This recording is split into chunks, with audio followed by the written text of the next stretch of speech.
الحمد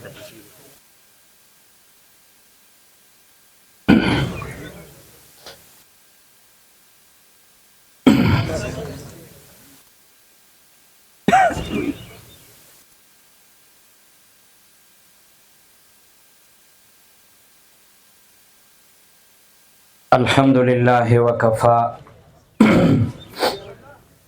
والصلاة والسلام على سيد الرسل وخاتم الأنبياء أما بعد فأعوذ بالله من الشيطان الرجيم بسم الله الرحمن الرحيم إن الدين عند الله الإسلام صدق الله العظيم. درود شریف واجب.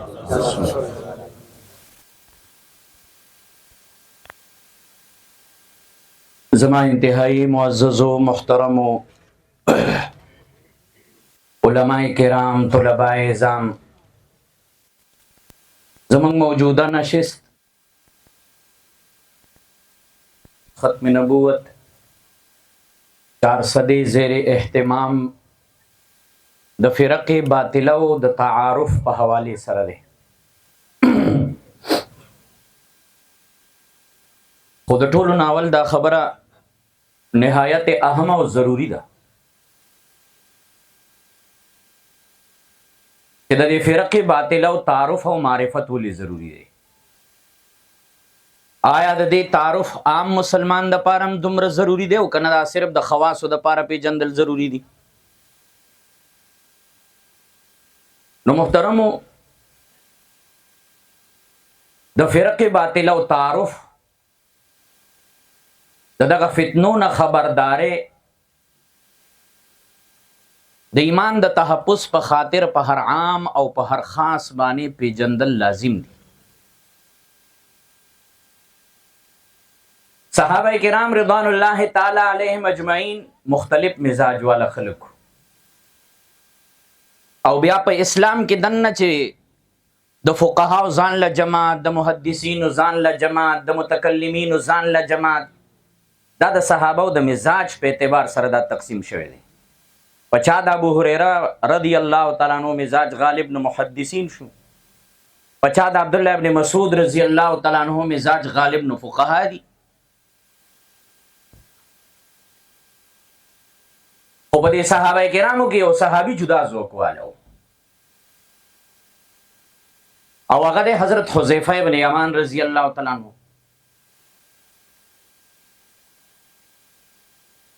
دا صحابی ارشاد فرمائی کان الناس یسألون رسول اللہ صلی اللہ علیہ وسلم عن الخیر وکنت اسألہ عن الشر. ټول صحابه و د رسول الله مبارک صلی الله علیه وسلم نه د خیر تپوسونه کول، اوامر نواهی احکام شرعیه. ما به د رسول الله مبارک نه د شر متعلق تپوسونه کول، د فتنو متعلق. شر نه مراد فتنه. دې د وجه نه چې تاسو د احادیث ضروری دي، ځکه چې د خپل ایمان تحفظ د دینه بغیر کول نشي چې تر څو پورې دته دا معلومه نه ده چې دا ایمان دی او دا کفر دی، دا حق دی او دا باطل دی، تر هغې پورې یو انسان نه په دین اسلام قائم پاتې کېدی شي او نه په حق قائم پاتې کېدی شي.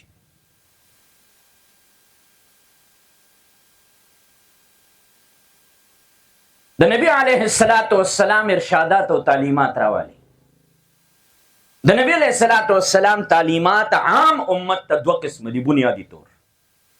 یو هغه تعلیمات دي چې په هغه کې امت ته راهنمایي ده، د امت اصلاح ده، د عمل په اعتبار، د اخلاق په اعتبار، د عقیدی په اعتبار، اوامر نواهی. یو تعلیمات د رسول الله مبارک دا قسم دي. او دویم قسم تعلیمات د رسول الله مبارک هغه دي چې هغه تر قیامت پورې راتلونکو په فتنو د هغه په احوال باندې مشتمل دي. ستكون فتن ستكون فتن ستكون فتن كقطع الليل المظلم كوقع المطر. نبی علیہ السلام ډیر انتہائی اهمیت سره د فتنو نه خبردار کړی دا امت. نو اوس د امت نبی علیہ السلام چې د خپل امت دغه فتنو نه آگاه کوي، نو خو امت تر دې د زده کړې ضرورت ځکه آگاه کوي، ځکه چې که امت ته فتنه نه ده معلومه، د ایمان تحفظ نه کیږي، د ایمان حفاظت نه کیږي. دغه تعلیمات د رسول الله مبارک صرف په دې غرض دي د وجنا یقینا دا عالمی مجلس ملګری د 400 د مبارکبادای مستحق دي په دې حواله سره چې د ختم نبوت په دې کورس کې د فرقه باطله او تعارف خلي یو قادیانی دی یو د قادیانی سہولتکار دی قادیانی معاشري ته په خپل پہچان ناراضي د سہولتکار په پہچان راضي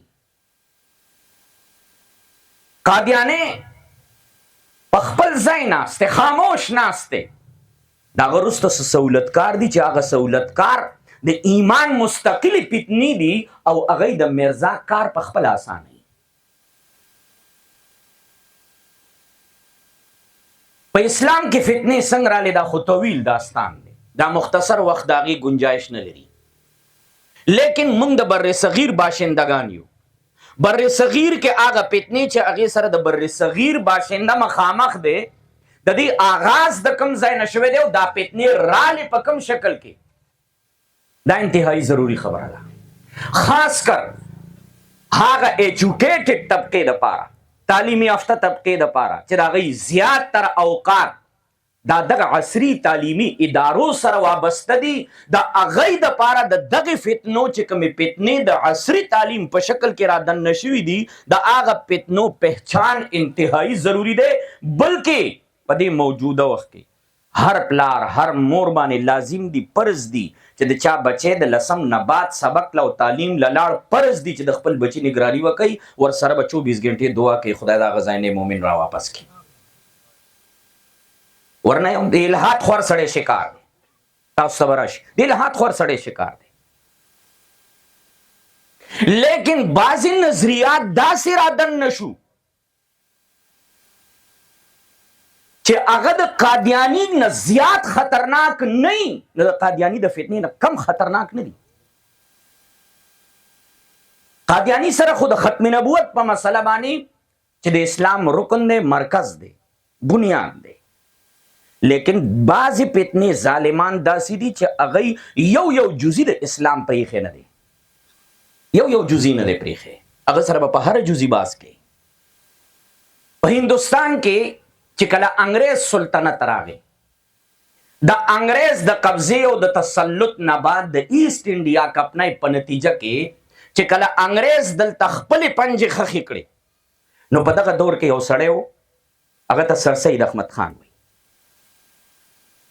سر سید احمد خان دا څنګه سړی دی نو دغه تاسو ته د بعضی حضراتو طرف نه تعریف ملوي د بعضی حضراتو د طرف نه تاسو ته په تنقید ملاوي کی بلکې بعضی اهل علم عبارات به مستاسو مخه ترازی چې پاغي کې د سر سید تعریف شوی لیکن دا یو خبر یاد ساتئ د سر سید احمد خان د زندګۍ درې ادوار دي درې دورونه دي د سر سید احمد خان د زندګۍ یو د 1857 جنگ آزادۍ دور د 1857 جنگ آزادۍ په دور کې سر سید احمد خان دا د پیرنګي پیروکارو جنگ آزادۍ ته سر سید غدر وای دا غدر دی او خلکو تبه د انګريز د اطاعت او داغه د وفادارۍ درس او تعلیم ورکاو چې تاسو د انګريز وفادار شئ باقاعده ایست انډیا کمپنۍ سره د ملازم او په جنگ آزادۍ 1857 کې باقاعده د انګريزانو چې کم سردارانو مشرانو دغه د خزو باقاعده د شپې څوکیداریم کړی د په پیسو باندې هغه ته څوک نظر تکلیف نه رسي د کور نه بهر به د څوکیدارۍ په حیثیت سره دی ولاړو دغه دور چې د سر سید احمد خان دی په دې کې څوک هم د سر سید تعریف نه کوي دویم دور د سر سید د زندګۍ جی 1857 جنگ آزادۍ دور جی حوالہ تقریباً 1992 کې د پاکستان یو جج د سر سید په تایید کې یو مضمون لیکلو په یو روزنامه کې، غالبا روزنامه جنگ وه، په هغې کې د هغه د مضمون جواب کړی علامه زاهد الراشدي صاحب دامت فیوزهم. نو هغه په جواب کې دا 3 ادوار جوړ کړي دي، او دا 3 واړو ادوارو تذکره دا د حکیم الامت مولانا اشرف علي تانوی رحمه الله امداد الفتاوی کې شته، بلکې امداد الفتاوی په شان تفصیل چا کړم نه دی د سر سید په افکارو او دغه په نظریاتو باندې. غالبا 5 جلد دی چې کوم د عقاید او د علم کلام دی. باقی چې څومره د تاریخ کتابونه دي، خاص کر د 1857 د جنگ آزادۍ، نو د مولانا ضیاء الدین لاہوری یو کتاب دی آثار سر سید. زه بعضې حوالې تاسو ته نور هم در کوم. آثار سر سید د ضیاء الدین لاہوری، افکار سر سید دام د ضیاء الدین لاہوری. په دې حوالې سره دا کتابونه انتهایی مفید دي. دویم دور د آغا دی چې د معاشره کې جدید او عصری تعلیمات د عام کولو نیت او اراده وکړه، ځکه چې د په ذهن کې دا و چې مسلمانان بر صغیر، مسلمانان هند د انګریز خلاف دا تمام اقدامات ناکام ځکه شو چې موږ انګریز ته رسېدی نشو. هغه زمانه په مقام مرتبه په دې کې زمانه لوی دی، موږ ډېر پس خلک یو، موږ سره تعلیم نشته، موږ سره تهذیب نشته.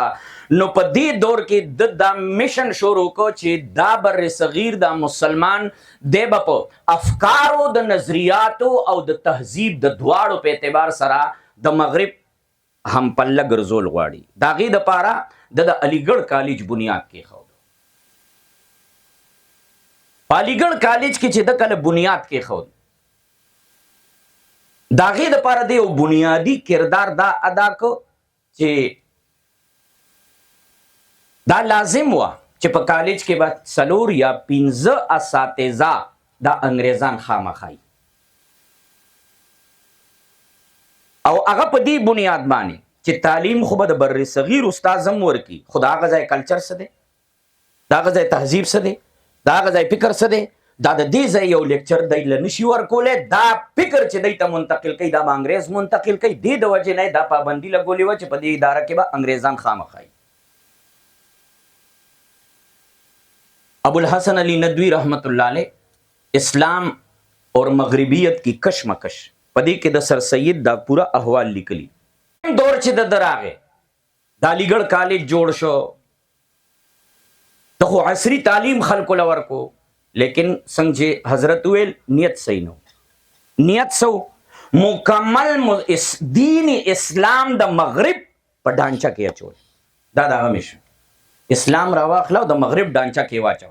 لہذا د قرآن کریم د آیاتونو هغه تاویلات، هغه تفسیر چې 1400 سال د امت مسلمه د تفسیر خو خلاف ته، خو چونکې د مغرب د نظریاتو سره هغه قریب دی، دې د وجې نه د دې دپاره مستقل تفسیر ولیکو، صرف په دې غرض باندې چې د قرآن کریم یو داسې تشریح وشي چې د مغرب د افکارو تایید وشي، او یا هغې سره مناسب قریب هم پله تعبیر د اسلام وشي چې اسلام او مغرب د یو بل مقابل نه. په دې دریم دور کې بیا د میدان ته چې راغی نو د اسلام د شارح په طور راغی. د علیګړ دغه نه بعد د اسلام د شارح په طور ځان پیش کړ. د اسلام د شارح په طور چې کله ځان پیش کړ نو په دې کې د تالیفاتو نه کار واخیست. تفسیری ولیکو، تفسیر قرآن دی، غالبا تفسیر قرآن صرف هم دغه نوم دی. دې د وجې نه بیا یو د دې سن نه دی متعین، سن متعین نه دی، خدا د زندګۍ دریم دور چې د اسلام د شارح په حیثیت راغی. په دې کې د قرآن تفسیر ولیکو، د هغه تفسیر رد او د هغه د افکارو د نظریاتو رد مولانا عبدالحق حقانی صاحب رحمه الله دا د تفسیر حقانی مقدمه دا په سر سید په تفسیر ده، تفسیر حقانی مقدمه دا د سر سید په تفسیر ده، دا هغه د افکارو د نظریاتو رد دی. په دې دور کې د یو مستشرق چې هغه د رسول الله مبارک صلی الله علیه و آله وسلم په سیرت باندې یو کتاب لیکلو چې د رسول الله مبارک سیرت باندې اعتراضات او اشکالات کړي. د هغې جواب لیکل شروع کړ. در اصل اعتراض مستشرقینو کړی دی، جواب سر سید ورکوي. او داغه سیرت نوم سیرت احمدیه نیټ باندې موجود دی. بس ظاهر کې په خلکو کې د دې خدمت یو لویه چرچا و چې بای یو مستشرق دی او هغه په اسلام او د رسول الله مبارک په سیرت اعتراضات کړي دي او د هغې جواب دا سر سید کړی دی. خو که تاسو سیرت مطالعه کوئ د سر سید، نو چې په کوم ځای کې مستشرق اعتراض کړی دی نو د هغه جواب یې نه دی کړی.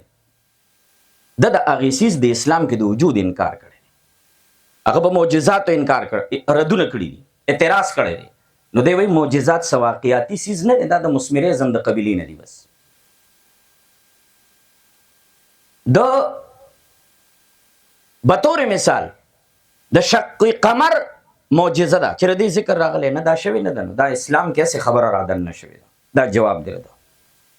د عیسی علیه السلام اسمانونو ته رفع او بیا د هغې نزول بای دا شته نه. په دې اعتراض ځکه چې دا د فلاسفو یو اشکالو به دا دومره فاصله توی څنګه شوه، منځ کې کرای ناریه ده او دا دي او دا دي او دا څنګه وشو، اسمانونه افلاک خرق او التیام نه قبلی، نو په کومه لړ؟ دا د هغه یو فلسفه و. اوس د هغې جواب سر سید دا کوي چې د نبي علیه السلام د عیسی علیه السلام سره اسمانونو ته نه تللی، نو چې نبي علیه السلام معراج ته تللی دی نه، دام نه دی تللی. دې د وجې نه معجزات منکرو سر سید احمد خان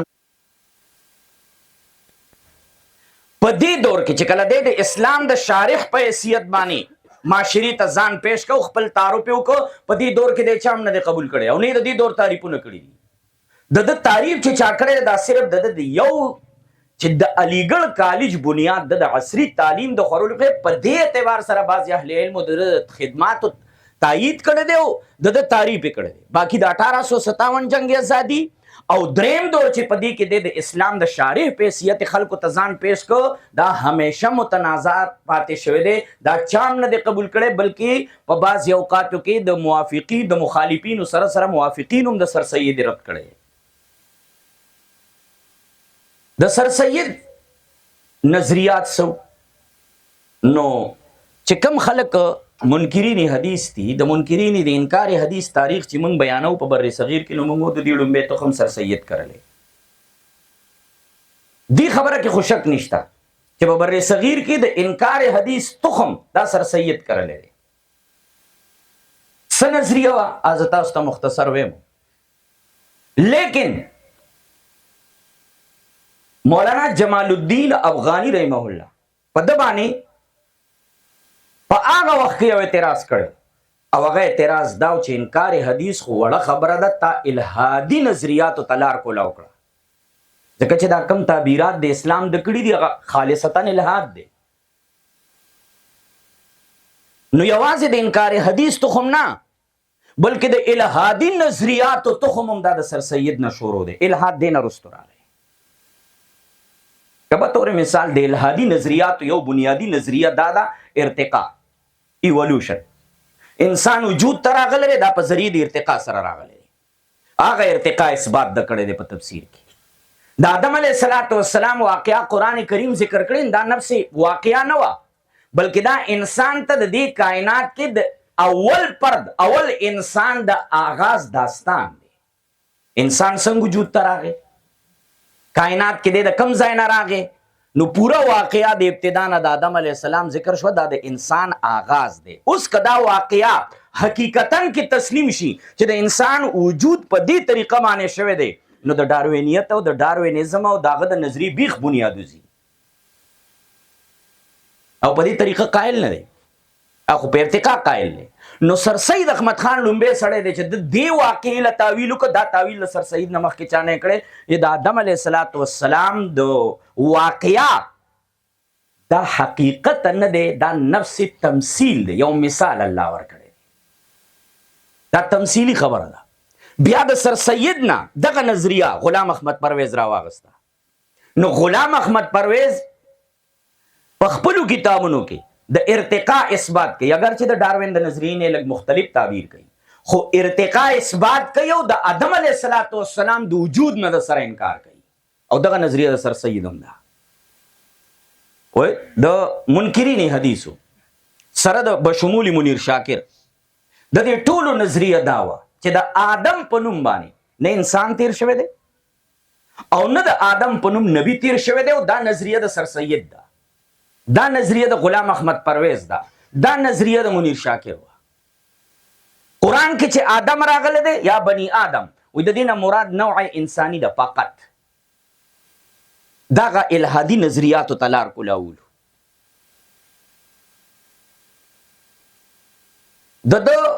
د سر سید نظریات داسو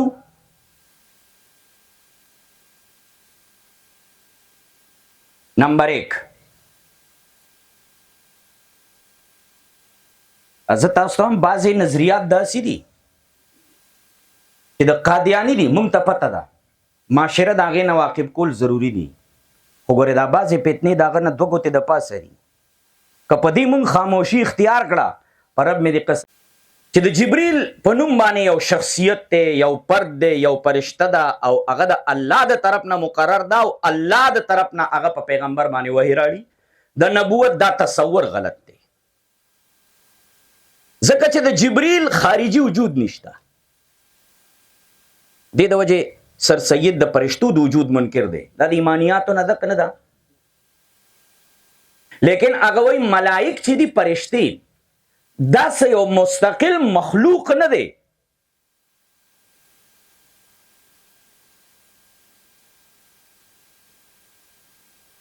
وایم جی تاسو ته وایي د جبریل خارجي وجود نشته او نبوت دا وهبي شی نه دی. نبوت وهبي شی نه دی، بلکې نبوت د شاعرۍ په شان یو پن دی. نبوت څه شی دی؟ د شاعرۍ په شان چې څنګه شاعري یو پن دی، طبابت یو پن دی. د طبابت د پن ماهر ته طبیب او د شاعرۍ د پن ماهر ته شاعر، نو د نبوت دا یو پن دی او د دې پن ماهر ته نبی وي.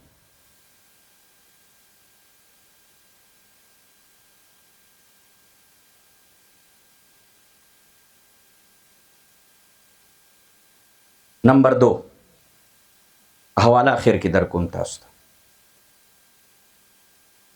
اوس هلکه دا وحي بیا څه ته وایي؟ وایي نعوذ بالله په نبي باندې د جنون کیفیت کله کله طاری کیږي. نو چې کله په نبي د جنون هغه کیفیت طاری شي، هغه کیفیت ته جبریل وایي، هغه کیفیت ته څه وایي؟ جبریل وایي. او د جنون په دې کیفیت کې چې د پیغمبر د خولې نه کوم الفاظ وي هغې ته وحي وایي.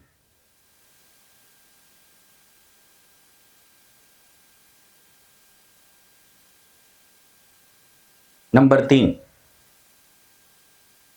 جهنم، دوزخ او جنت. منګه اکثر عقایدو کې وو چې الجنت والنار مخلوقتان، دا پیدا دي. مونږ په د معتزله ورد کو.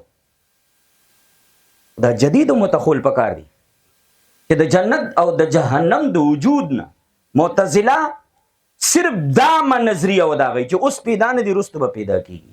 او دی وایي د سره شته نه. جنت او دوزخ دا دواړه خارجي وجود نه لري.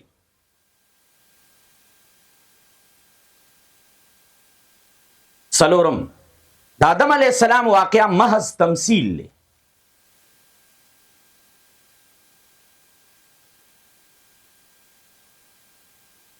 پنځم روجه پی نفسه عبادت نه دی. وي روجه پی نفسه عبادت نه دی.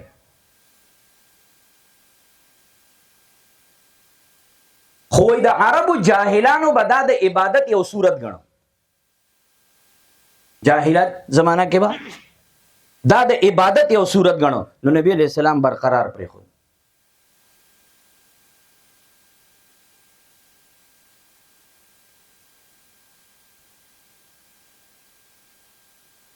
د ابراهیم علیه السلام زمانہ کې وای د غیر الله د بوتانو عبادت کې د غټو نه به بوت جوړ کړه د عبادت پکې نو ابراهیم علیه السلام د جاهلیت د هغه خپل جاهل قوم د تصور مطابق د غټو نه کوټه جوړ کړه خانه کعبه دا هغه تصور کار پرماو هغه به د غټي نه بوت جوړو هغه ته عبادت کو ابراهیم علیه السلام خانه کعبه جوړ کړه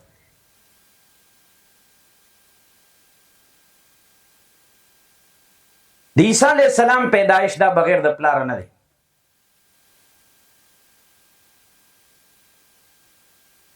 عیسی علیہ السلام ژوندې نه دی دا وفات دی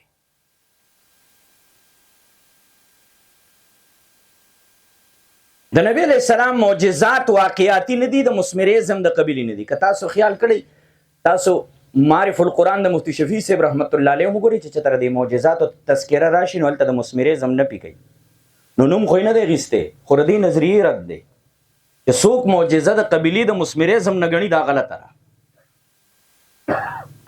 د سر سید دا نظریات داغه تفسیر کی سیرت احمدیہ تہذیب الاخلاق آثار السنادی دا داغه کتابونه دی او دا نظریات پاغي کې تفصیلی موجود دی او حضرت تانوی صاحب رحمت الله علیه با حواله نقل کړي دي د سر سید د افکار او نظریات او د پاره د امداد الفتاوی مطالعه په هر طالب علم لازم نه بلکې فرض ده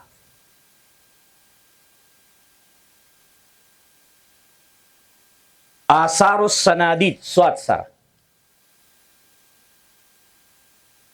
تہذیب الاخلاق دا دریم درې جلد کې ده په دریم جلد کې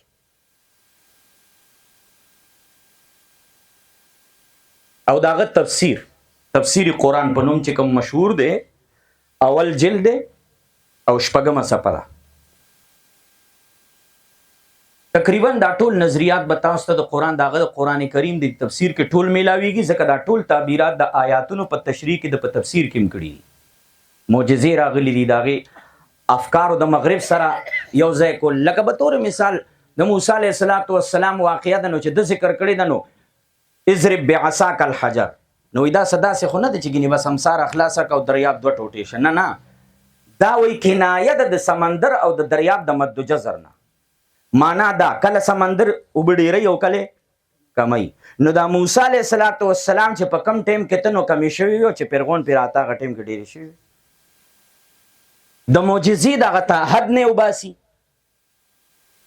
ځکه چې معجزه خلاف عادت ته او خلاف عادت مغربي افکارو کې د سره مسلم نه دی وای خلاف عادت کار څنګه کی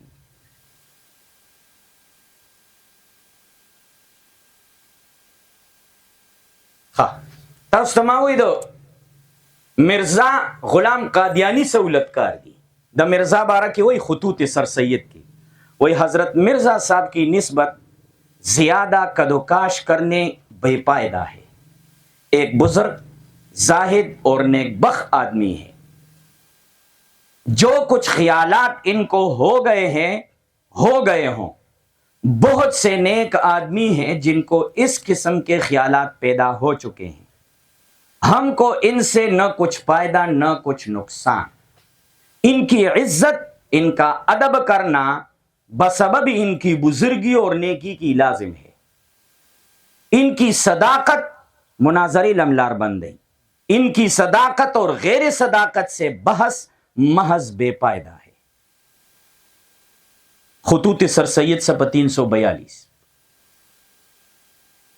حضرت مرزا صاحب کی نسبت زیادہ کدوکاش کرنے بے پائدہ ہے ایک بزرگ زاہد اور نیک بخت آدمی ہے جو کچھ خیالات ان کو ہو گئے ہیں مانا دار چې دا کله وی چې زه الهام را تکیږي کله وی را تکیږي کله وی حجر اسد مطلب دا اسی خیالات ته وي دا خیالات ډیرو نیکانو خلقو تراغلي جن کو اس قسم کے خیالات پیدا ہو چکے ہیں ہم کو ان سے نہ کچھ فائدہ ہے نہ کچھ نقصان ان کی عزت اور ان کا ادب کرنا بسبب ان کی بزرگی ہونے کی کے لازم ہے ان کی صداقت اور غیر صداقت لکه مناظره کې باس کو په کذبات د مرزا کذب مرزا لکه تاسو په دغه کې کورس کې یو عنوان دی لار بندي چې دا چل مزد کوا ان کی صداقت اور غیر صداقت سے بحث محض بے پائدہ ہے ہمارے مفید صرف ہمارے اعمال ہیں نو خطوط سر سید صاحب 342. بہرحال د تفصیلی دغه د پارا افکار او نظریات د پارا یو امداد الفتاوا، یو تفسیر حقانی. تفسیر حقانی کې چې په کم ځای کې سر سید د قران کریم په آیاتونو کې تحریف کړي د هغه جایزه تفسیر حقانی اغسته، او تفسیر حقانی مقدمه اجمالا د افکار او د نظریات رد دی. جی اول لومبي جیل کې د تفسیر نمخ کې مقدمه ده. او دویم د هندوستان یو عالم مولانا محمد علی مراد آبادی، داغه کتاب البرهان على تجهیل من قال بغیر علم فی القرآن، دا د سر سید د نظریاتو د افکارو رد دی. خو په دې حواله سره د جمعیت علماء اسلام غړی دی دا مولانا ضیاء الدین لاهوري د دې یو درې څلور کتابه ملاویږي دا ځان لا پیدا کړي. البرهان على تجهیل من قال بغیر علم فی القرآن، او امداد الفتاوا هغه خوده د ټولو نظریاتو ډیره بهترین خلاصه با حواله تانوی صاحب رحمت الله علیه راغستی دا، او بیا د حکم هم ذکر کړی. اوس په امت کې ز تاسو ته ویم کمی فتنې رالی د دې سړي زهر دی، پکې د سر سید زهر دی. زمونږ په پاکستان کې یو فتنه گوهر شاهی، فتنه گوهر شاهی چې دا د مرزا قادیانی قدم په قدم روانه ده. د دې بانی چې دا ریاض احمد نامه وده ده، ریاض احمد. آثار سر سید، افکار اور نظریات سر سید، اور سر سید کی کہانی خود ان کی زبانی.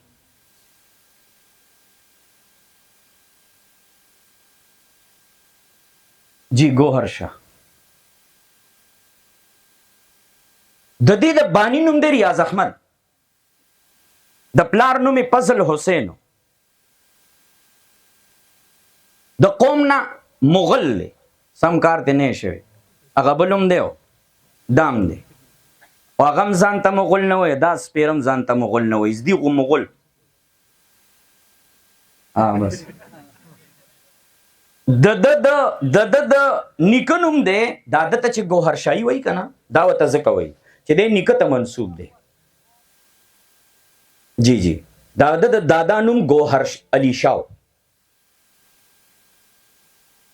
د سرینگر رهایشي دی ښه هندوستان، او دا نوسه دی د ریاض احمد. دا فتنه بیا نیکه ته منسوب کړی ده. د ریاض احمد د دې نیکه نه په سرینگر کې قتل شو، د قتل نه د پولیس نه تېښتې دپاره دی بیا پاکستان ته راغی، پنډای ته راغی. نه جی نه، د ده نیکه چې بس یو مرشد پیرو خانقاه به یې چلوله، تصوف لین کې. نو چې دا نیکه یې دلته راغی، نو دی دلته په پاکستان کې پیدا شوی دی بیا.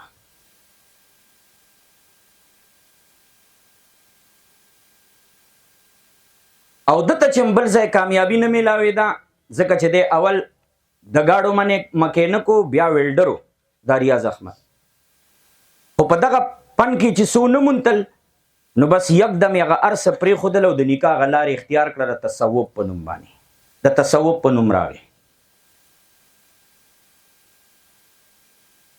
د ګجر خان په علاقه کې یو ځنګل دی، په هغې ځنګل کې دی یک یوازې تنې تنها پاتې کېده. هغه ځنګل اوس ډوک گوهر علی شاه په نوم باندې آباد دی. په دغه ځای کې چې د مریدینو حلقه سیوا شوه، ځنګل یې وله تحفه کې ورکړه دغه خلکو، یا ځنګل ستا شو.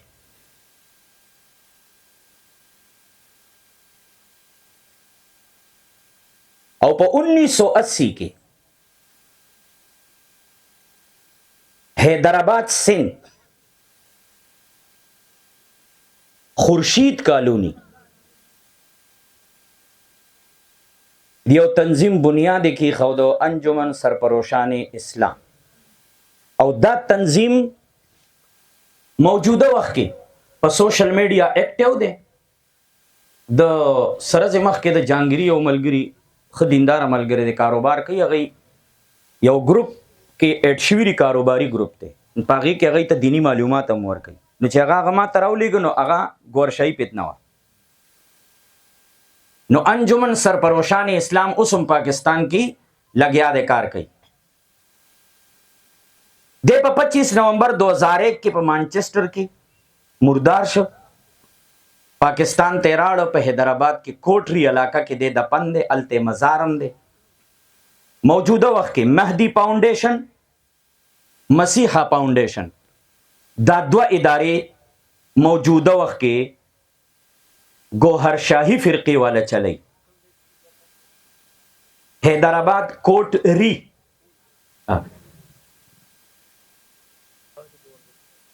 مسیحا فاؤنډیشن ها اوس د افکار ہوتا نو یو خو اول داوا د داوا چې ما ته الهام کیږي بیا داوا چې زه ولیمه زما ولایت تام دی درېمه داوا چې په احادیثو کې د کم مهدی د راتلو وعده ده هغه زیمه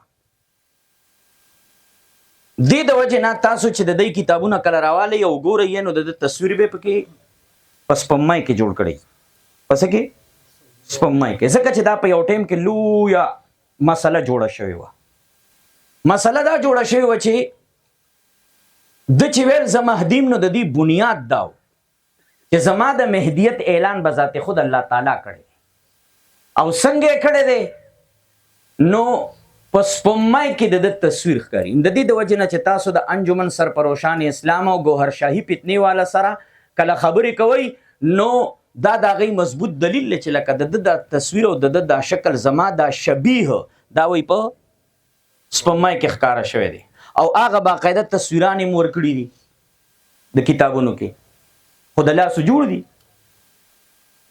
بیا یو دعوه دا کړې وه چې په هغه ټیم کې د حرم امام د هغې کلکر تردید کړی چې زما شبیه په حجر اسود کې ښکاره شوی دی یعنې زما دا جسم هلته ښکاره شوی دی زما تصویر دی هلته او د مرزا سره د مولیانو کمې عملې وکړي نو هغه درته پته وه دې د وجې نه د کلکر د نبوت دعوه خو نه کوله خو د دا دعوه یقیني وه چې زما انتخاب د دې او د دې موجوده دور دپاره الله تعالی کړی دی زد مامور من الله یم په دې ټیم کې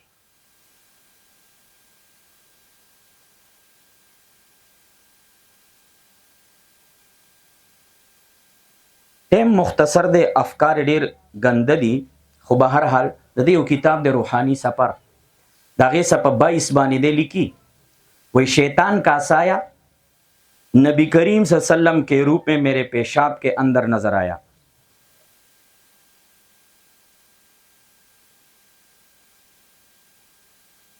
صفحہ 22 روحانی سفر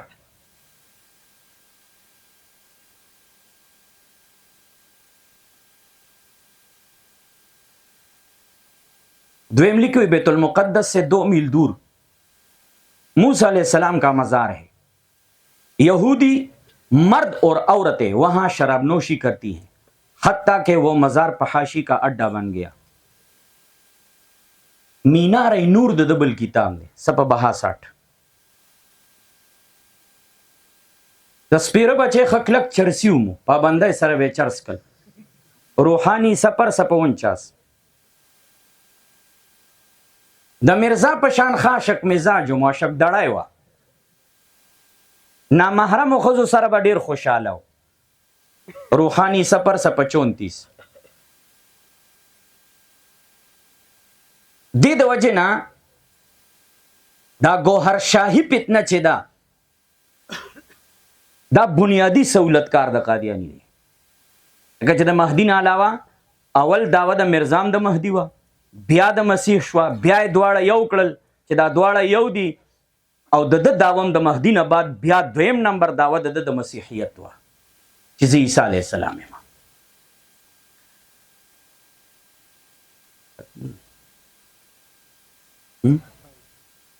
باندې وکړه اصل کې بس په کې دا غټ غټ راټول کما دې کې دا کیږي نه دورا یو کم از کم یوی پھر کې تعارف د پاره یو غنټه ټیم ضروری دی. په هندستان کې بل پتنا چې هغه زما او ستا په معاشره کې سرایت کو ایجوکیټډ طبقه زمانه واغستا هغه ډاکټر وحید الدین خان دی. داغه تفاسیر نن زمون په مکتبو کې کل کر خرسیږي. نور 200 کتابونو مصنف ته وحید الدین خان 1925 کې د پیدا شوه د انډیا اتر پردیش ابتدائی دینی علوم عموی مذہبی علوم عموی 1949 کې جماعت اسلامی په هند کې شامل شو داغه مرکزی شورا رکنو دی وحید الدین خان 15 کال ور سره و داغه د پاره بد د قصوار مزامین هم داغه په ماهنامو کې چلیدل 15 کال بعد جماعت اسلامی ته خیر باد وي چې هغه ته خیر باد وي نو راغه تبلیغی جماعت سره شامل شو سبق دې سره تیر کړ او په 1970 کې مکمل طور تبلیغی جماعت هم پرې خود او د خپل دعوتی مهم آغاز اثرینو شروع او 70 کې په دهلی کې یو اداره قائم کړه چې داغه ادارې نوم دی اسلامک سنټر 1974 کې بده یو ماهنامه خپل لیاستا الرسالی په نوم باندې دا اول په اردو کې وا بیا دا هندي زبان کې شروع شو او بیا چې انګريزانو له خوان ورک چې دا خو بس زمون کار کوي دی نو بیا دا ماهنامه په انګریزي کې د دې باقاعده اجرا وشو معروف کتابونو کې د تذکیر القرآن د قرآن کریم تفسیر دی اسلام دور جدید کا خالق مذہب اور جدید چیلنج په الہاد د کار شتا د الہاد د کار د پاره بد د راهنمایي چاته نه کوي یک نشد دو شد فتنه کې به مبتلا شي د وحید الدین افکار او نظریات سونو د نظریات انتهایی خطرناک وحید الدین د دین اسلام د هر یو حکم او د هر عمل خپل خود سات ته تشریح کړی دا د وجنا دی وای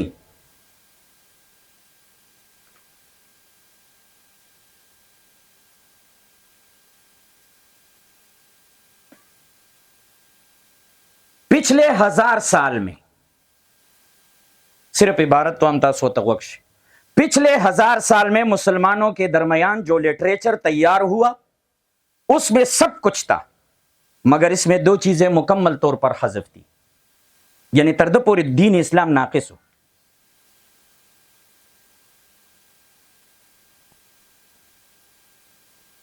اور وہ ہے دعوت دی امت پا 1000 سال کے نہ دعوت پہ جندلے دے انہیں دعوت کار کڑے دے اور امن کا تصور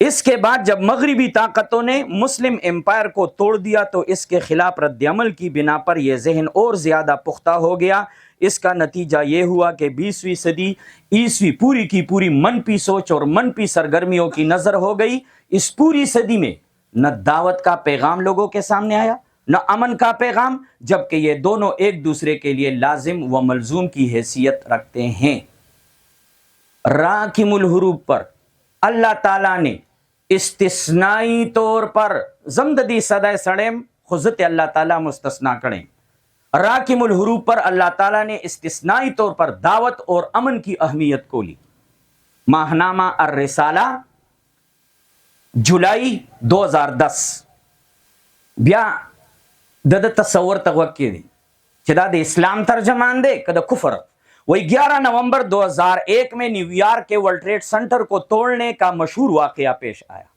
اس واقعہ کے بعد امریکہ غضبناک ہو گیا. اس نے عراق اور افغانستان کے خلاف براہ راست طور پر اور پوری دنیا کے خلاف بالواسطہ طور پر ایک انتقامی جنگ چھیڑ دی. اس جنگ میں نام و نہاد جہاد کے اکابر رہنما یا تو مارے گئے یا خاموش ہو گئے. امریکہ کا یہ آپریشن اپنی حقیقت کے اعتبار سے ایک خدائی آپریشن تھا.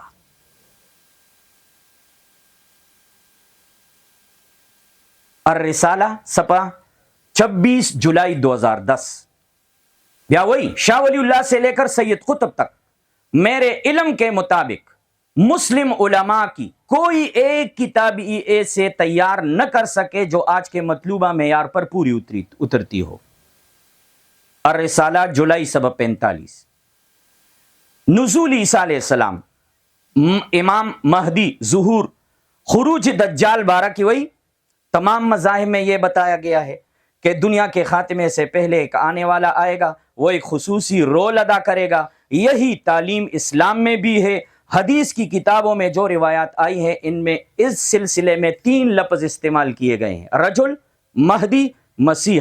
بظاہر یہ تینوں الفاظ ایک ہی شخصیت کے لیے استعمال ہوئے ہیں. دا ټول الفاظ چی دي دا د یو شخصیت د پاره دي. په مهدی او په عیسی کې فرق نشته. خو آیا عیسی علیہ السلام برازی؟ آخری دور میں ظاہر ہونے والی ایک ہی شخصیت کے علامتی طور پر 2 الگ الگ نام ہیں. آخری دور میں ظاہر ہونے والی ایک ہی شخصیت ہے جس کو کسی روایت میں رجل مومن، کسی میں مہدی اور کسی میں مسیح کہلایا. بیاوئی عام طور پر یہ سمجھا جاتا ہے کہ حضرت مسیح علیہ السلام آسمان میں زندہ ہے اور آخر زمانے میں وہ جسمانی طور پر آسمان سے اتر کر زمین پر آئیں گے، دجال کو قتل کریں گے. یہ تصور اگرچہ لوگوں میں کافی پھیلا ہوا ہے مگر وہ اپنی موجودہ صورت میں نہ قرآن سے ثابت ہے اور نہ حدیث رسول سے ثابت ہے. مسیح امت مسلمہ ایک پرت کے مصلحانہ رول کا نا اس عیسیٰ سوک دے دا خوی مڑا بس نبی علیہ السلام ویلی پدی امت کے برستو یو پرد رازی او پدی کے با مصلحانہ دا امن دا پار یو خور رول ادا کئی دا آغی رول نم نعوذ باللہ من ذالک عیسیٰ علیہ السلام دے. دا دجال نا مراد فکری گمراہی دا پکم زمانہ کی چی فکری گمراہی عام شوا دا دجال آمد دے. لہذا دے وی دا دجال راتلو انتظار مکوی راغل دے فکری گمراہی مقابلہ ہو کئی. بیا یو بلا عجیبه ناشنا خبر دا په تاریخ کې یعنی دی ته وی حقیقت اگر موږ پښتو کې وسړی ته مړه سترګې پټې سي دا سترګې پټولې د ختم نبوت پاوالی سره لیکي.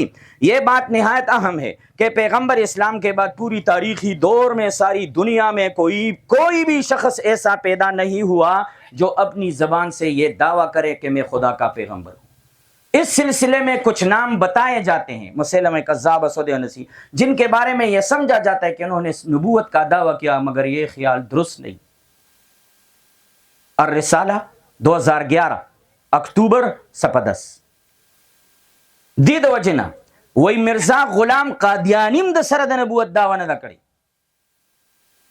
او نه په تاریخ کې دا سي تیر شوی دي. بیا د یو لګیدل دا غي دا خبرو تعویلات کړي. موجودہ وقت کې د وحید الدین خان د افکار او د نظریاتو نه ایجوکیټډ طبقه ډېر زیاته متاثره ده. د وجنه د بدقسمتی دادا چې په د باندې چالي کول نه دي کړي. یو غیر مقلد عالم د ډاکټر حافظ محمد زبیر هغه په د باندې یو کتاب شتا وحید الدین خان کے افکار و نظریات نو په هغه کې خط تعاقب هغه کړی دی. یو کتاب لیکل د خاتون اسلام جهاد خو اقدامی جهاد قطعا نه مني. دفاعی جہاد اولاد دادوی کہ بس ځان وته سپلای کا خو چا باندې غزار مکوا داغې نه وې ځان ساتي. د نبی علیہ السلام په ژوند کې صرف 2 میرزي جهاد تیر شوی دی. د نبی اسلام زندګۍ کې جهاد نو. لہذا په معاشره کې د نپازي شریعت په نوم باندې کار کول د قران او د سنت خلاف دي. د نپازي شریعت داوا دا صحیح نه ده.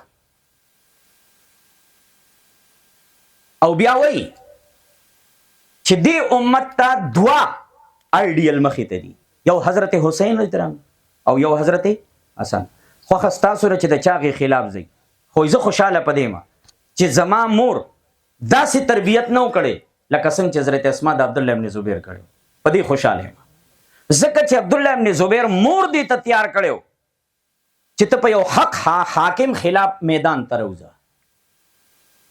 او وی دا شکر دی چې دا مور مې مړه نه وه، ګینې نو د حضرت حسین په شان به وی د خلکو مخې ته ولاړم او د حق په ځای باندې به مې د باطل سات ورکو. لہذا وی که تاسو د حضرت حسین په نقش قدم ځئ نو وی نه هغه امت ته خیر ورکړی او نه به تاسو ورکوي. لہذا وی د حضرت حسن په لاره لاړ شئ او کافر انګریز سره په صلح او په امن مسلې حل کوي.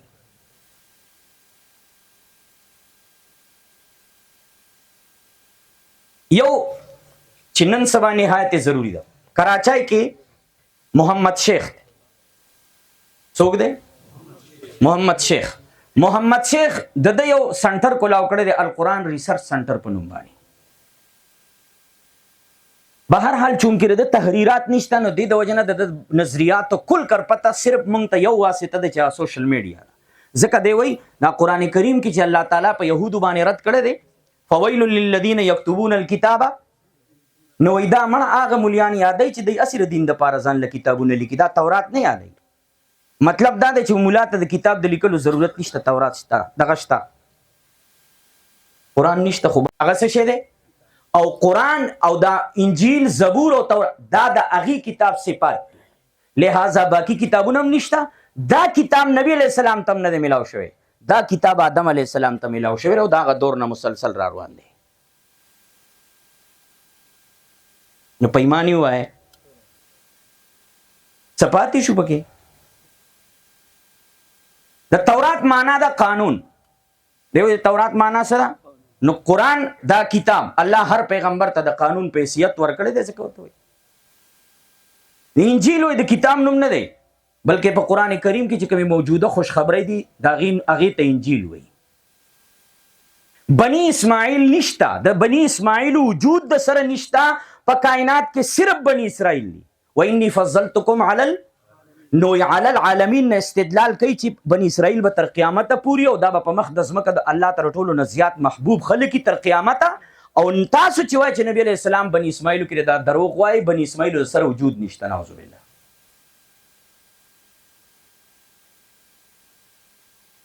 جی دا غي نکه دی جی. او دا خبر هم یاد ساتئ، په دې مصر کې یو عالم دی جمیل مصری نامه ده، څه شی دا غي یو کتاب دی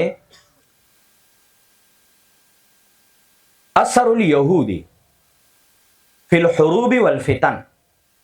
نو په دې کې هغه د پوره 1400 سال تجزیه کړې ده چې د نبی علیہ السلام د زمانې نه تر دې ساته په کوم ځای کې کومه فتنه راوتېره بشمول قادیانی د دې وروستو د یهود پیروکارو اثرو دا فتنې چې نوې پیدا کوي دې کې ردی اثر دی. کتاب ډېر بهترین دی، په نت میلاویږي. اثر الیهودی فی الحروب والفتن.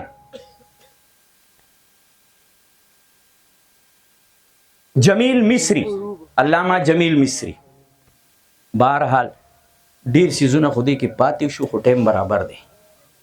بس د سر سید شاګردو حمید الدین پراهی، سر سید شاګرد څوک و؟ حمید الدین پراهی شاګردو امین حسن اصلاحی څوک و؟ د امین حسن اصلاحی شاګرد دی جاوید غامدی، سلسلۃ الضلالہ.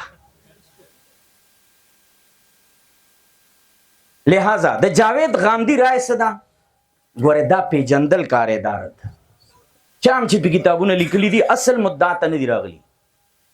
د جاوید غامدی په کل کردانه وایي چې زه حدیث نه منم، خو د جاوید غامدی په نظریه باندې هغه داسې کار کړی دی چې حدیث او سنت د یو بل متضاد اقسام ګرځولي دي. یو حدیث دی، یو سنت دی، سنت جدا شه دی، حدیث جدا شه. خو بیا دویم کار دا وکړو چې د حدیث کم تعریف په 1400 سال کې را روان دی، هغه تعریف یې اکثر بدل کړ. د جاوید غامدی د سنت تعریف څه کوي؟ جاوید غامدی وایي سنت دا د ابراهیم، دا هغه دینی ابراهیمی تسلسل دی چې د ابراهیم علیه السلام د زمانې نه را روان دی.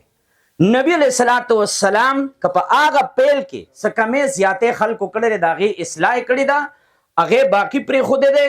سنت صرف د دین ابراهیمي د دغې روایت نوم دی، حالانکه سنت آغاز او ابتدا د آقای نامدار نه ده، رسول الله مبارک نه ده. حدیث تعریف چې کو د نبی علیہ السلام نه کو، سنت تعریف چې کو د نبی علیہ السلام نه کو، هغه سنت راواغستل ابراهیم علیه السلام سره وتړل. سنت به صرف هغې ته وي. دې د وجې نه د هغه په نسبانې نبی علیہ السلام به حیثیت نبی په معاشره کې کوم امور جاری کړي دي د هغې دیني حیثیت نشته. اوس حدیث څه ته وایي؟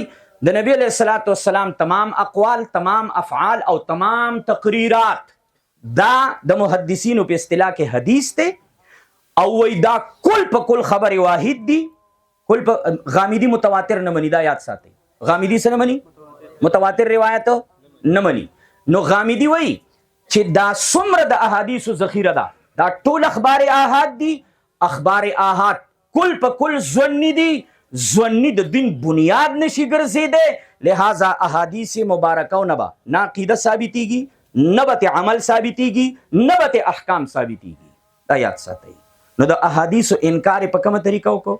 ځکه چې په احادیثو ذخیره کې 90% نه سوا اخبار آحاد دي. ټول امت د هغې نه د احکامو استنباط کړی دی. لیکن جاوید غامدي وایي نه، دا نه ده. دې د وجې نه اره دې خبرې قایل دی چې په دې کې زما نظریه د معتزلو ده. که د معتزلو نظریه دا وه چې اخبار آحاد عمل لپاره مفید نه دي، د دین د عمل هم نشي ثابتولی، لہذا دی وایي چې د دین عمل هم نه ثابتېږي. اوس اصل نظریه د دا وه چې د احادیثو نه عقیده عمل ته نه ثابتېږي، عقیده به ته ثابت شي. متواتر د په نشته، لہذا د نزول عیسی مسله د په نسبانې ځکه انکار کوي. د دې انکار اصل وجه دا ده چې په قرآن کریم کې صراحتا شته نه.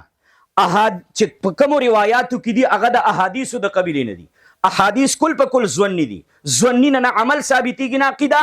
دې د وجې نه د نزول عیسی انکار وکړو او عیسی علیه السلام وفات دی. دا طریقه واردات دا د دم ده، دا د استاد امین احسن اصلاحی ده، د امین احسن اصلاحی د استاد د حمید الدین پراهیم ده، د حمید الدین پراهی د استاد سر سید هم ده. رجم نه د انکار کوي. د رجم د انکار بنیاد دا دی چې د رجم تصریح په قرآن کې شته نه، په احادیثو کې ده. احادیث د په نس ټول په ټول اخبار آحاد دي، متواتر پکې نشته. اخبار آحاد ظني دي، په ظني د عمل او د عقیدې بنیاد نشته، لہذا رجم د روایت نه ثابتېږي. دا د چېرې دي ټولو مسلو دې د وجې نه میزان د کتاب دی. وګورئ د ټول اسلام راغستی او ډېر مختصر د 27 اعمالو پیکج جوړ کړی دی چې شریعت او دین اسلام 27 اعمال دي. د پر رد کې چې کوم کتابونه لیکلی شوي ډېر لیکلی شوي دي، لیکن د چې اصل ویښته کوز دی او د ښه مضبوط توړې کړی دی دا د مردان ډاکټر مشتاق دی. ډاکټر مشتاق یو کتاب اوس لیکلی دی، اوس چاپ شو، تنقید فکر حامدی، او خو مضبوط گرفت په د باندې کړی دی. دا د غامدي نظریاتو. زمونږ په ملک کې انجینیر مرزا نیم شیعه د صحابه په باب کې صرف یو خبره ته کوم، په ویډیو په یوټیوب باندې موجود دلار شي. حضرت طلحہ، حضرت زبیر، حضرت عائشہ صدیقہ رضی اللہ تعالی عنہا، یہ سب کے سب جہنم کی طرف بلانے والے لوگ تھے. وہی دا حضرت علی رضی اللہ تعالی عنہ ما سیوا یو صحابی د تنقید نه بالاتر نه دی، نه د باقی صحابه سره بغض ممنوع دی، ته نورو سره بغض هم کولی شي. دا د انجینیر مرزا ځکه چې نیم شیعه دی. او شیعهګان چاته وایي پیژنې؟ شیعهګان د 12 امامانو قایل دي. د څو؟ دا 12 امامان د شیعو په نظر منصوص من الله دي. څه دي؟ منصوص. نو چې دا منصوص من الله دي نو قرآن کې خو نوم نشته که نه؟ قرآن کې نوم نو د دې عقیدې د بچاو د پاره دا عقیده جوړه کړې ده چې قرآن محرف دی. او په کوم ځای کې چې د 12 خلفاو نمونه حضرت عثمان او ابوبکر صدیق غیستي دي، د تحریف قرآن عقیده د امامت د بچاو د پاره جوړه کړې ده. بیا دا منصوص من الله څنګه دي؟ رستو خو د نبی علیہ السلام نه بعد وحی نه راتله. وی الله تعالی د رسول الله مبارک ته د 12 امامانو په نوم باندې لیپاپې حواله کړي، بندي لیپاپې. نبی علیہ السلام ته د هغې د کلاولو اجازت نو، هغه حضرت علی ته، حضرت علی آباد هر مابعد امام به صرف د خپل نوم لیپاپه کلاوی، بل چاته به د لیپاپې د کلاولو اجازت نه. دې د وجې نه دا څوارلس دا 12 امامان چې کوم دي اثنا عشریه دا د الله تعالی د طرف نه متعین راغلي دي. امام بسی د امام مرتبه دا د نبی نه فوق ده. رتبه امامت بالاترز اس رتبه پیغمبری حق الیقین د مجلسی. بیا وی چې دا عموما انسان پیدا کیږي خو د مور خېټې نه پیدا شي او دا خپل ولادتي دی وای نه دا لار ډیره زیاته ګنده د امامان ډیر پاک خلک دي لہذا چې کم امامان دي دا د میندو پر رحم کې نو دا پتشي کیو پته نه لګی دلته بچتا کون پار کونو وای دا تشي کې پیدا دي نو ولکه چې تشي کې پیدا دي نو بیا د پیدایش څنګه شوی دی نو وای امامان چې دي دا د مور د پتون نه پیدا کیږي د سنه پیدا کیږي د فاخذ نه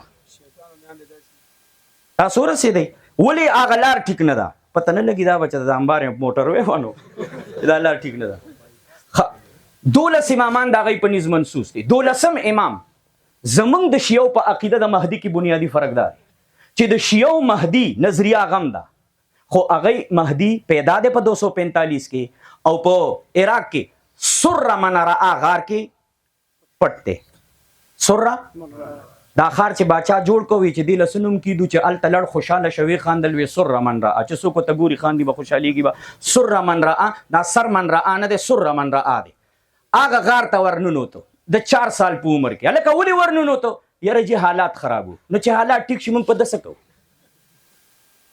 مونږ په دسه کو چې حالات ټیک شي ها اوس حالات خراب دي نو خو راوځه کنه او رايخي خو پتا سو دي نو چې ته نن هم نه راوځي کله به راوځي ها دویمه خبره چې امامت د دی په نسباني د اصل الاصول نه دی که یو انسان پوره دین باندې ایمان لري خو د امام متعلق د عقیده نه لري دا سړی دار اسلام نه خارج دی دا د دی د 1200 امامان ها اخیری امام چې راشي څه چل بکې قابل غور دې د وجه احتیاط کوي د دی عقیده دا ما حواله در کول خو ټیم گنجائش نه لري عقیده د امام مهدی بارک چې کله امام مهدی راشي د ټولو ناباول د رسول الله مبارک روزه کولاو کی نبی علیہ السلام به د مهدی بیعت کی دویم نمبر به د حضرت عمر او د ابوبکر صدیق قبر کولاو کی د دې لاشونه به ونی سره ځلون کی یو ورځ کې به 1000 مرتبه د اور لګي هری کوي بیا به ژوند کیږي بیا به هری کوي بیا به حضرت عائشہ صدیقہ او حضرت حفصه راوباسي د نبی علیہ السلام ته زهر ورکړو د له سزا ورکي او بیا به د سنیان ټول را ژوند کی مونږ وتا نو په دای به شروع کی نو چې دا دې ته عقیده د رجعت د شیعو نو چې مونږ بیا ژوند دي شنو وړومبه بر دای نه د شیعاګانو بدلی ولی د شیعاګانو سره ډیر ظلم کړي ها بل عقیده چې د حضرت علی رضی الله تعالی عنہ نه د خلافت غصب د ابوبکر صدیق حضرت عمر فاروق او حضرت عثمان لہذا د خلافت د نه حواله کول په وجه خلفای ثلاثه او د سلور صحابه نه علاوه باقی تمام صحابه دایره د اسلام نه خارج او مرتد دي هغه سلور صحابه کرام کې یو غالبا حضرت ابو ذر غفاری دی یو سلمان فارسی او حضرت مقداد ابن الاسود دی او یو سلورم صحابي بل دی د وجنبا او کاړوی صاحب رحمت الله علیه چې شیعه سره مناظره ونوته وی خیال وکړي چې دلیل وا چې صرف دا سلوري پکې ګوره نور ستا په نيز مسلمانان نه دي چې سند کې دا سلوري دا سری روایت راړه چې دا سلوري په سند کې دا د دې خلکو بنیادی طور نظریه دي لہذا او بلا زمون په بر صغیر کې شیعه ډیر قسمونه دي د خرونه ګڼ دي شیعاګان خو په بر صغیر پاکو هند او ایران صرف یو فرقه ده چې دیته امامیه ویل شي څه ویل شي امامیه فرقه ویل شي په امریکا کې چې کم میر پاس شوی دی زهران ممدانی دا اثنا عشری دی کټر اثنا عشری دی دا او اثنا عشری او په باب کې د فقها او د علما اس اختلاف نشته چې دا چورلټ د اسلام نسدي خارج دي دا خبره به یاد ساتي اختلاف د اثنا عشریو نه علاوه په نور شیعاګانو کې دی لکه اهل علم په پیجنې قاضي شوکانی قاضي دا زیدی شیعه دی دا فرقه د اهل سنت سره د ټولو نه زیاته نږدې ده بل فرقه د جماعت المسلمین ده بس یو خبره ذهن کې یاد ساتي یو المسلمین دی یو المسلمون دی یو جماعت المسلمین پوګدی تا دی یو جماعت المسلمین پتاي مدورې دی ټول پاله پلام ورامیان دي جماعت المسلمین اگدی تاوالا د دې بانی مسعود احمد بی ایس سی دی د دې بنیادی نظریه دادا چې تر سو پورې کې یو انسان 100% کامل په اسلام کې داخلي خو چې د جماعت المسلمین د امام وقت بیعت نه کړي دا سړی دایره د اسلام نه لہذا بیعت د ایمانیاتو نه دغه په نسبانه دې د وجنه د مفتی سیف الله سے فتوا دا چې دا خلق دایره د اسلام نسدي خارج دی کافر دی مرتد دی جماعت المسلمین لہذا خیال وکوي تنظیم المسلمین زمونږ امیر زمونږ د توډيري دی او نائب امیری د خیبر پختونخوا میری ستاسو ر 4 صدی دی تجلا خان او ستاسو شابړه ردی خلکو دا شابړه ردی خلکو دا تنظیم المسلمین دا د دې مشر چې دا محمد هادي دی د عیسی علیه السلام بنیادی مسلې درې دي د عیسی د عیسی علیه السلام د حیات انکار کوي د دجال دراتلو انکار کوي د الله تعالی سره شریک ګرځولي دجال نشتا او د سحر د پاره اثر نشته ستاسو 400 تجلا خان چې کوم رساله لیکلې د جادو کی حقیقت هغه په دې لیکلې د کسوب د جادو اثر قایلی چې دا جادو په نفس اثر کوي دا سړی دایره د اسلام نه سره خارج دی او المسلمون چې کوم دي دا جماعت المسلمین تای مدوري والا دا د کراچۍ د ډاکټر ابو جابر عبد الله دامانوی جماعت ته دا سړی غیر مقلد دی خود دا جماعت صرف د جماعت المسلمین د مسعود احمد بیسی د مقابله د لپاره جوړ کړي دي او المسلمون پوره تفصیلات ما ته میلاو نه دي خدا دې په ملتان کې د دې مشر ابرار دی بس دوره پکې کېده الله دې د عمل توفیق راکړي واخر